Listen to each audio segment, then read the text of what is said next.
Hello बच्चों, welcome back to my channel. कैसे हैं आप सब लोग। आज की वीडियो में हम लोग कोई प्रैक्टिस सेट सॉल्व नहीं कर रहे हैं, ना ही कुछ अलग से पढ़ रहे हैं। आज हम ये समझेंगे कि नोट्स किस तरह बनाए जाते हैं, क्योंकि आप लोग पढ़ते तो बहुत रहते हैं, चाहे आपने ग्रेजुएशन में पढ़ा हो, बीकॉम में पढ़ा हो, एमकॉम में पढ़ा हो, या फिर आप किसी कम्पिटिटिव एग्ज़ाम की तैयारी कर रहे हैं। बहुत तरह के कम्पिटिटिव एग्ज़ाम हैं। कोई पीजीटी की तैयारी कर रहा होगा, कोई बच्चा DSSB की तैयारी कर रहा होगा, कोई इसके अलावा यूजीसी नेट की तैयारी कर रहा होगा। अलग अलग तरह से आप लोग तैयारी तो कर रहे होते हैं। प्रॉब्लम कहाँ पे आती है?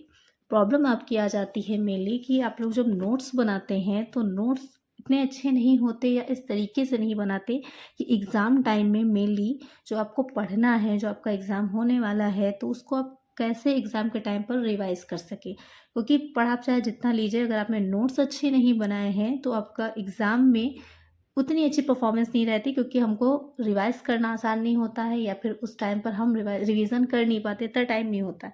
प्रैक्टिस सेट तो हम बहुत से सॉल्व कर लेते हैं। अब इतनी किताबों का अगर निचोड़ आपको सिर्फ 2 या 3 कॉपीज़ में मिल जा रहा है कि सिर्फ 2-3 कॉपीज़ में आप इतना अपने नोट्स अच्छे से बना ले रहे हैं कि जिसमें आपकी सारे निचोड़ मिल जाता है, तो वहाँ पर आपकी तैयारी सोचिए कितनी अच्छी हो जाएगी और कितना टाइम आपका बचेगा उस तैयारी को रिवाइज़ करने में। तो नोट्स कितने इम्पोर्टेंट होते हैं और कैसे बनाना चाहिए, आज हम इस पर बात करेंगे। क्योंकि आप लोग की ये बहुत बड़ी समस्या कह लीजिए या प्रॉब्लम कह लीजिए रहती है कि नोट्स नहीं अच्छे तैयार हैं, मैम पीडीएफ दे दीजिए, नोट्स मिल जाएँ। जब तक आप खुद से नोट्स नहीं बनाएँगे ना, तब तक आपको कोई हेल्प नहीं कर सकता। अपने खुद की लैंग्वेज में, खुद की भाषा में लिखे हुए नोट्स जो होते हैं, वो सबसे ज़्यादा हेल्पफुल होते हैं एग्ज़ाम टाइम में। जब आपका एग्ज़ाम होने वाला है तो आप क्विकली रिवीज़न कर सकते हो कि आप इतनी मोटी बुक्स को रिवाइज़ नहीं कर पाएँगे, लेकिन इस कॉपी को आप बहुत ईज़िली रिवाइज़ कर सकते हैं। तो आइए देखते हैं कि नोट्स कैसे बनाए जाते हैं। छोटे से टॉपिक लेकर के जो हम समझ लेंगे कि नोट्स हमें किस तरह से बनाना चाहिए। आपकी कुछ भी लैंग्वेज हो सकती है। आप फाइनेंशियल अकाउंटिंग की अगर हम बात करें तो वहाँ पर आप हिंदी, इंग्लिश में बना सकते हैं, जो भी आपको जिसमें भी आपको सूटेबल हो। मेरे नोट्स की अगर मैं बात करूँ तो मैं तो आपके दोनों ही लैंग्वेज में रहता है मेरा, ज़्यादातर मिक्सअप लैंग्वेज में ही मेरे नोट्स बनते हैं। बाकी आपका जो भी मीडियम होगा उसके अकॉर्डिंग आप अपनी तैयारी कर सकते हैं। अब अगर हम फाइनेंशियल अकाउंटिंग की ही बात करें तो इसके में जो प्रिंसिपल्स होते हैं बहुत इंपॉर्टेंट होते हैं। एक क्वेश्चन ज़रूर आता है इस तरह से कि काइंड्स ऑफ अकाउंटिंग प्रिंसिपल्स, इसमें से एक क्वेश्चन आपका ज़रूर पूछता है। कभी कभी मोस्टली जो इंपॉर्टेंट होता है ना, तो गोइंग कंसर्न असम्पशन से आपको बहुत क्वेश्चन आ जाते हैं, या फिर जो क्वेश्चन आते हैं प्रिंसिपल ऑफ फुल डिस्क्लोजर से आ जाते हैं। तो ये क्या है, पूरा डिटेल में बहुत लंबा चौड़ा चैप्टर है, इसे शॉर्ट में कैसे बनाएं, इस तरह से लिखें कि हमें एग्जाम टाइम पर क्विकली याद रहे।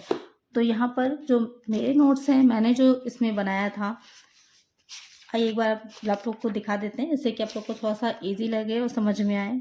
सबसे पहले जो है कितने टाइप के होते हैं, कैसे इसका स्टार्टिंग हुई थी, कैसे इसका विकास हुआ था। उसके बाद आगे की अलग अलग टाइप से इसको मैंने लिखा है, कैसे पृथक इकाई की जो अवधारणा होती है क्या है। तो इसमें व्यापारी और व्यापार दोनों अलग अलग माने जाते हैं, और स्वयं व्यापारी जो होता है वो व्यापार का लेनदार की तरह होता है। तो आप अपने इंग्लिश में इसको लिख सकते हैं, अपनी भाषा में, जो भी आपकी बुक होगी जिससे भी आप तैयारी कर रहे होंगे, एग्जाम की बुक होगी, या फिर आपने अगर एनसीईआरटी के इसकी बुक्स डाउनलोड कर लीजिए। मैंने आप लोग को बताया हुआ है कि कैसे एनसीईआरटी की बुक्स आप डाउनलोड कर सकते हैं फ्री में ऑनलाइन गूगल से। तो वहाँ पर भी आपको ये सारी चीज़ें मिल जाएंगी। इसी तरह फिर क्या होती है चालू व्यापार की, उसको शॉर्ट में अपना लिख लीजिए कि इसमें क्या होगा कि इसके अंतर्गत व्यवसाय अनंत जीवन तक चलता रहेगा।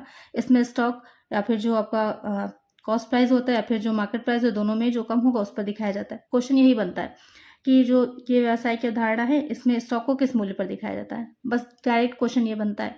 आप उनका आंसर आपको पता है कि कैसे बनता है। जो भी आप जो कॉस्ट प्राइस है या फिर जो मार्केट प्राइस, उसमें जो कम होगा उस पर बनेगा। इसी तरह से सारी जितनी भी हैं सब मैंने यहाँ पर नोट कर ली। तो अब यहाँ पर क्या होगा, मेरे लिए इसको रिवाइज करना बहुत ही ईजी हो जाएगा। तो ऐसे ही आपको भी करना है। जो भी लीजिए, मेरा जो कि तरीका है पढ़ने का, तो मैं टॉपिक वाइज चीज़ों को तैयार करती हूँ। जैसे कि यहाँ पर अकाउंटिंग प्रिंसिपल्स हैं, तो उसको मैंने अलग से पूरा एक ही बार में 2-3 पेजेस में जितना भी आपका है पूरा कंप्लीट लिख लिया।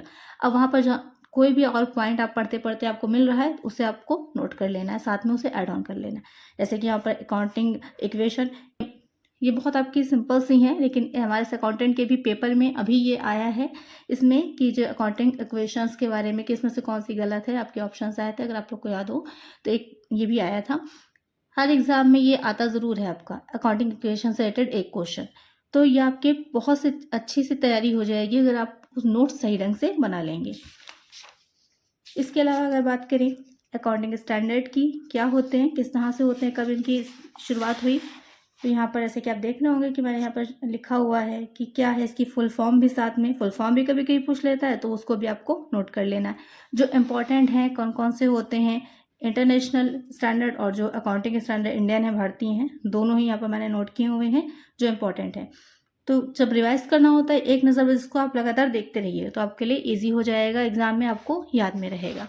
आपके समझ में आ रहा होगा कि किस तरह से नोट्स आपको बनाने होते हैं। डबल एंट्री सिस्टम, इसी तरह मैंने जितने भी इसके चैप्टर्स हैं सबके अलग अलग नोट्स बनाए हुए हैं जिससे कि मुझे इजी पड़ता है जब मैं इसका रिवीजन करती हूँ। आपको भी यही करना है। और एक बहुत इंपॉर्टेंट चीज़, जैसे कि यहाँ पर आप देख रहे होंगे मैंने जहाँ पर से इसको नोट किया है या बनाया है तो साथ में उसका पेज नंबर भी लिख दिया है कि अगर कभी मुझे इसकी डिटेल में जाकर के इसको समझना हो तो मेरे लिए बहुत ईजी रहेगा कि यहाँ पर से सीधा इस बुक को खोल करके इसका 232 पेज नंबर मुझे ओपन करना है और मुझे पता चल जाएगा इसमें डिटेल में क्या है, क्या मुझे पढ़ना है। बहुत से जैसे जनरल ट्रीज हैं, नोट नहीं कर सकते, हम लिख नहीं सकते उनको इतना ज़्यादा, तो वहाँ पर सीधे से आप जो है फाइनेंशियल अकाउंटिंग जो भी बुक है आपकी उसका पेज नंबर लिख दीजिए तो आपको इजी रहेगा उसको ढूंढने में और जल्दी से आप रिवीजन कर लेंगे। जब कम टाइम होता है, आपको ज़्यादा रिवाइज करना है, तो ये ट्रिक सबसे बेस्ट होती है। तो इसी तरह से कुछ आपको अपने नोट्स तैयार करने हैं। जो भी आपकी जिस भी चीज़ की तैयारी कर रहे हो उसमें जो भी सब्जेक्ट, कॉमर्स के भी किसी में आपके फाइनेंशियल मैनेजमेंट आता है, किसी में नहीं आता है, किसी में कॉर्पोरेट अकाउंटिंग से आते हैं, कहीं में नहीं आते हैं, तो जो भी आपका सिलेबस हो उसके अकॉर्डिंग आपको अपने जो नोट्स हैं उनको तैयार कर लेना है। थोड़ा राइटिंग पर ध्यान मत दीजिएगा, थोड़ी राइटिंग मेरी ज़्यादा अच्छी नहीं है, लेकिन यहाँ पर सिर्फ मेरा पर्पज़ था आपको समझाना कि कैसे नोट्स को तैयार किया जाता है। इसी तरह अगर हम बात करें, अगर फाइनेंशियल प्लानिंग की, जो फाइनेंशियल मैनेजमेंट का एक हिस्सा है, उसमें अगर फाइनेंशियल प्लानिंग की बात करें तो उसके नोट्स आपको बनाने हैं। तो जहाँ पर जैसे कि मैंने लिख लिया टाइप्स ऑफ फाइनेंशियल प्लानिंग, 3 तरह की होती है, उसको नोट कर लीजिए। कितना टाइमिंग रहता है उसको हमें नोट कर लेना है। उसमें क्या चीज़ इंपॉर्टेंट होती है या क्या किया जाता है, जैसे कि यहाँ पर कार्यशील पूंजी प्रबंध के लिए जो वर्किंग कैपिटल होती है उसका मैनेजमेंट किस तरह से किया जाएगा, वो शॉर्ट टर्म में आता है। तो क्वेश्चन यहीं पर बनता है कि कार्यशील पूंजी प्रबंधन की योजना जो है वो किस तरह की वित्तीय योजना के अंतर्गत आती है, तो आपको आंसर क्या हो जाएगा, शॉर्ट टर्म।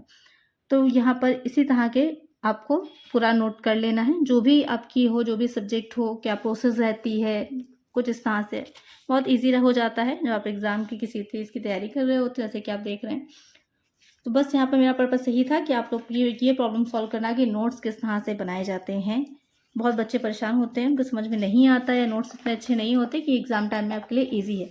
जैसे कि IPR, इंटेलेक्चुअल प्रॉपर्टी राइट्स, बौद्धिक संपदा अधिकार, बहुत इंपॉर्टेंट पॉइंट है ये भी, इसमें से भी बहुत क्वेश्चन आते हैं।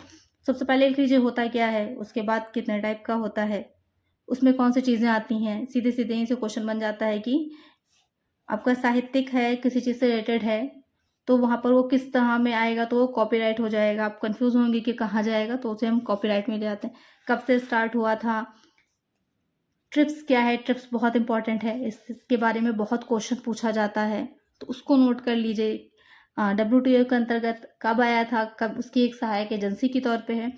तो ये सारी चीज़ें आपको इस तरह से नोट करनी है। और जो नोट्स बनते हैं आगे तक चलते हैं, हमेशा के लिए चलते हैं। जैसे कि यहाँ पर आप देख रहे हैं ये क्वेश्चन बनेगा कि पेटेंट जो होता है वो कितने वर्ष के लिए होता है, 20 वर्ष के लिए होता है, किस अधिनियम में आता है, 2005 के अंतर्गत आता है। सीधे सीधे डायरेक्ट क्वेश्चन बनते हैं और आपके आंसर इस तरह से आपको अपने नोट्स तैयार करने हैं।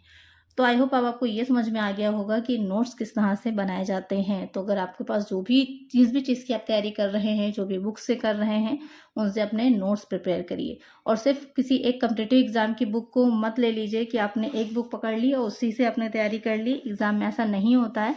किसी भी कॉम्पिटिटिव एग्जाम की अगर बात करें, जैसे कि आपने ये बुक ले ली, आप सोच रहे हैं PGT की आपकी पूरी इसी से आ जाएगा, ऐसा नहीं है। इसके टॉपिक्स खाली समझिए कि कौन कौन से टॉपिक्स इसमें दे रखे हैं, उसको डिटेल में आप अपने पास जो बुक्स होंगी उनसे कवर करिए। गूगल करिए, यूट्यूब पर देखिए, बहुत जगह आपको मटेरियल अवेलेबल मिल जाएगा, उससे नोट्स प्रिपेयर करिए अपने। तो आज की वीडियो में इतना ही। आज मुझे ये सिर्फ समझाना था कि नोट्स कैसे बनाए जाते हैं। आई होप आपकी समझ में आ गया होगा और हेल्पफुल भी रही होगी वीडियो। तो अगर हेल्पफुल रही है तो लाइक ज़रूर कर दीजिएगा। अगर आप देख रहे हैं, आपने चैनल को सब्सक्राइब नहीं किया है, सब्सक्राइब कर लीजिएगा और फ्रेंड्स साथ शेयर भी कर दीजिएगा। और कैसे लगे मेरे नोट्स आपको, एक अच्छा सा कमेंट ज़रूर कर दीजिएगा। मिलते हैं नेक्स्ट वीडियो में। Thank you.